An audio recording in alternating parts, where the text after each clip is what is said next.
Assalamualaikum warahmatullahi wabarakatuh. Saya akan mengamati ciri-ciri makhluk hidup yang ada di sekitar tempat tinggal saya.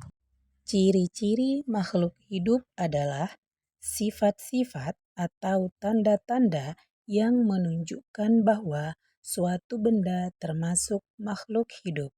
Ciri-ciri ini membedakan makhluk hidup dari benda mati karena makhluk hidup memiliki kemampuan untuk melakukan aktivitas biologis seperti tumbuh, berkembang biak, bergerak, dan menyesuaikan diri dengan lingkungan. Seperti jambu biji ini, tumbuh dari biji menjadi tanaman besar yang berbuah, berkembang biak secara generatif melalui biji atau vegetatif melalui cangkok dan stek. Daun dan batang bergerak tumbuh ke arah cahaya matahari, dapat beradaptasi dengan berbagai kondisi lingkungan. Begitu juga dengan pisang. Pohon pisang tumbuh dari tunas atau anakan yang muncul di sekitar batang induk, kemudian berkembang menjadi tanaman dewasa yang berbuah. Setelah berbuah satu kali, batang induk mati, tetapi tunas-tunas barunya terus tumbuh sebagai generasi berikutnya. Pohon pisang juga bergerak secara pasif. Daun dan batang tumbuh ke arah cahaya matahari. Pisang mampu beradaptasi dengan lingkungan lembab dan tanah yang subur, serta memiliki daun lebar untuk menangkap sinar matahari lebih banyak. Sama halnya dengan pepaya, tumbuh dari biji yang berkecambah menjadi tanaman muda, lalu berkembang menjadi pohon yang tinggi, berdaun lebar dan menghasilkan buah. Pohon pepaya berkembang biak secara generatif melalui biji, sedangkan gerakannya tampak pada batang dan daun yang tumbuh ke arah cahaya matahari.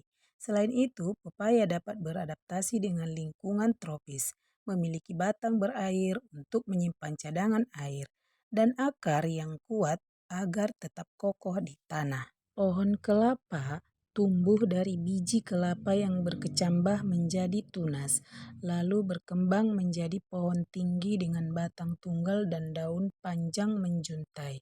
Pohon kelapa berkembang biak secara generatif melalui biji yang terdapat di dalam buah kelapa dan mampu menghasilkan buah sepanjang tahun. Gerakannya tampak dari batang yang tumbuh ke arah cahaya matahari, serta akar yang tumbuh ke dalam tanah untuk mencari air. Pohon kelapa memiliki kemampuan beradaptasi di daerah pantai dengan akar serabut yang kuat, menahan gelombang, dan batang lentur yang tahan terhadap angin kencang.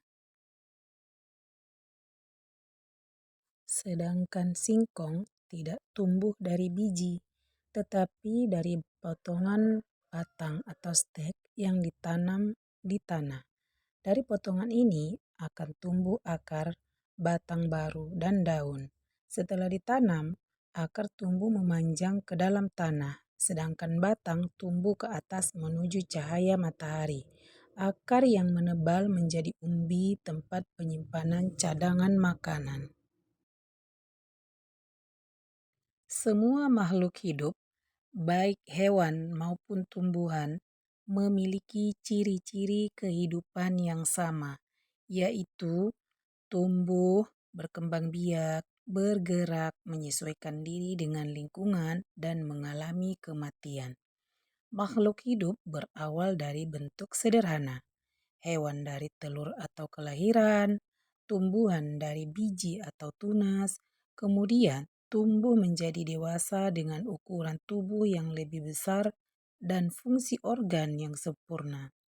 Setelah dewasa, mereka berkembang biak untuk menghasilkan keturunan dan mempertahankan jenisnya. Hewan seperti kucing, ayam, angsa, burung, dan capung memperlihatkan perilaku bergerak aktif untuk mencari makan, berlindung, dan menjaga diri. Sedangkan tumbuhan seperti jambu biji, pisang, kelapa, pepaya, dan singkong menunjukkan gerak pasif. Misalnya, batang dan daun tumbuh ke arah cahaya atau akar menuju sumber air. Selain itu, semua makhluk hidup mampu beradaptasi dengan lingkungan agar dapat bertahan hidup. Misalnya kucing dengan bulunya yang melindungi dari suhu ekstrim, atau kelapa yang memiliki batang lentur untuk menghadapi angin kencang. Namun, seiring waktu, setiap makhluk hidup akan mengalami penuaan, kehilangan kemampuan hidup secara perlahan hingga akhirnya mati atau punah. Makhluk hidup memiliki siklus kehidupan yang dimulai dari lahir atau tumbuh, kemudian bertumbuh berkembang biak, menyesuaikan diri dengan lingkungan, dan akhirnya mati. Proses ini menunjukkan bahwa setiap makhluk hidup memiliki peran dan tahapan alami dalam menjaga keseimbangan kehidupan di bumi.